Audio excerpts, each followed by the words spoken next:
friend, how's it going? Thomas Decker here from GuitarRevolution.ca, and I'm here because I want to help you to become the best guitarist you can ever be. In this lesson here, as you saw in the intro, I'm gonna be talking about double stops. Double stops is such a cool and essential technique for anyone who wants to become a lead guitar player. We see John Mayer using it. We see Matteo Sato using it. We see Jimi Hendrix, right, back in the day, and influencing all the guitarists to this day using double stops. It's a technique that is 100% needs to be part of your toolbox, your tool belt. It needs to be there, okay, in your fingertips, because you're gonna use it when you're even like improvising, right? You can throw it out there because it's such a good and expressive technique. On your solos, can be part of your composition of your solos. Also, part of your rhythm playing. You can throw double stops wherever you want, wherever you see fit, and it just makes things sound better. So let's get a little closer, and I'm gonna break it down what you saw here in the intro, and I want you to be able to be using this technique today, right? I want it to be part of your playing ASAP because it is that important, that foundational. But before that, I want to invite you to click the link below and download my 30-day lead guitar jumpstart guide. It's a guide where I explain and show you 8 main tools that, in my opinion, and not only mine because I've seen this across the globe, it's part of every lead guitarist tool in the toolkit. Okay, so these 8 skills is what you need to develop first to become a real lead guitarist. Things like control techniques, expression techniques, scales, how to solo and improv, things like, let me see, double stops, the interval of sixths. It's all the things that you need to know, okay?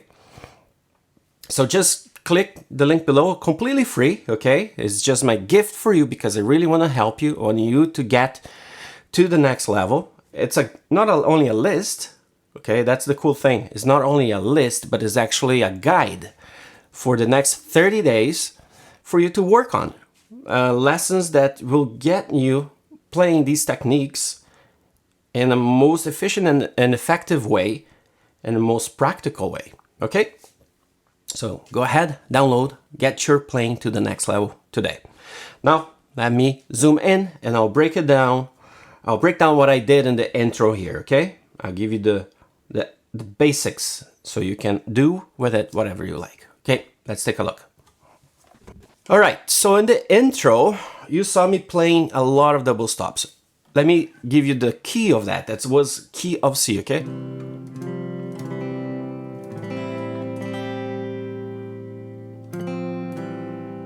Then it was F, and then back to C. See, this is a double stop on a chord. Anyways, the foundation of what I was doing there is pretty much tied with the pentatonic.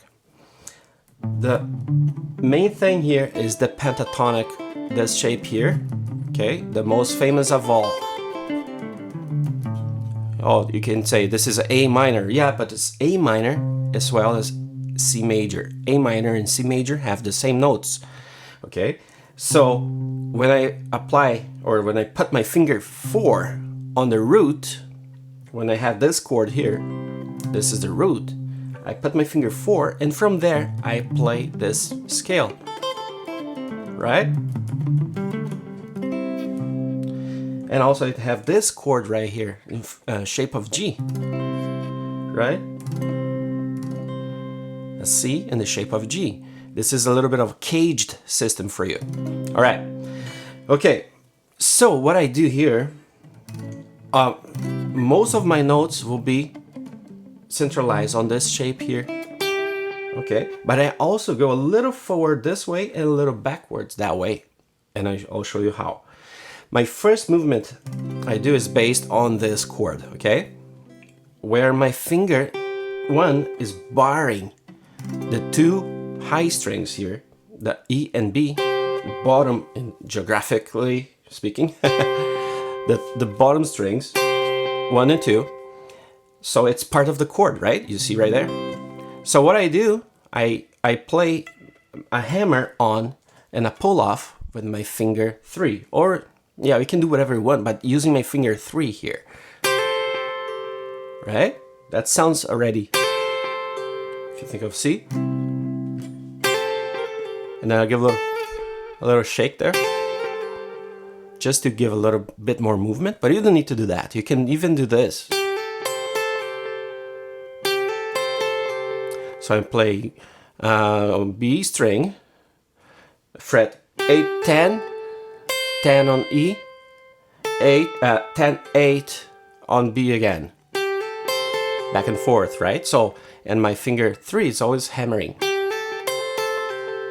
and pulling off. Here I play everything together. The second part of what I'm doing there is pretty much this part of the chord. These 2 notes on the B and E, or B and G, sorry.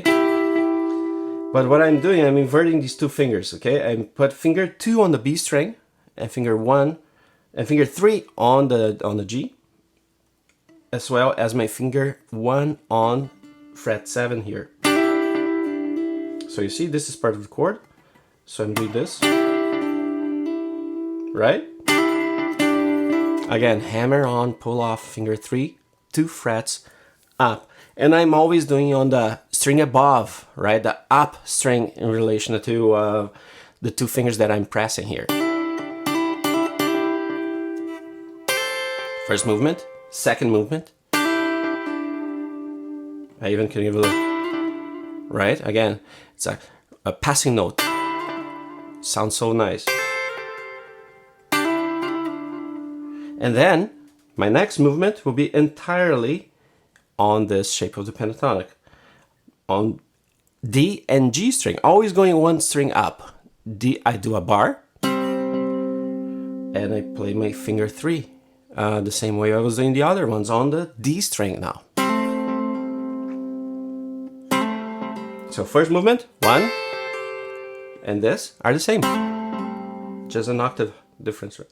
So first movement, second movement, third, the fourth, I just go up 1 string, right? And then the last one will be right here on the E and A string, right? What I'm doing here essentially is octaves. 1, movement 2, octave of 1, octave of 2, and 1. So if I put a backing track here again, let me put it up.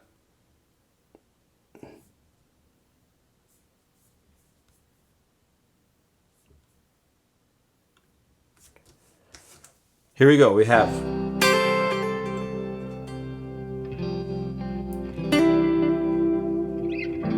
second, third, back to the third, fourth, and wrap up on the last one, right? So here we go again, 1 note by note.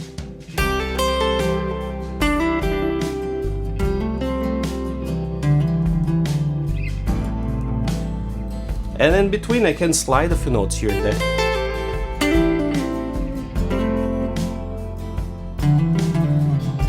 Right, can slide.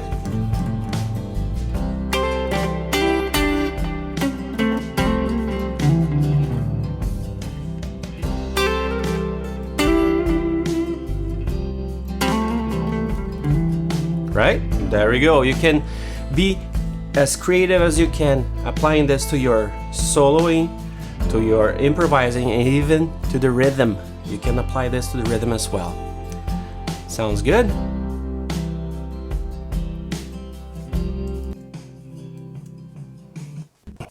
There you go, pretty simple, right? You just put that shape wherever you have the root on E shape here and do that movement, falling to the pentatonic. And you can even like,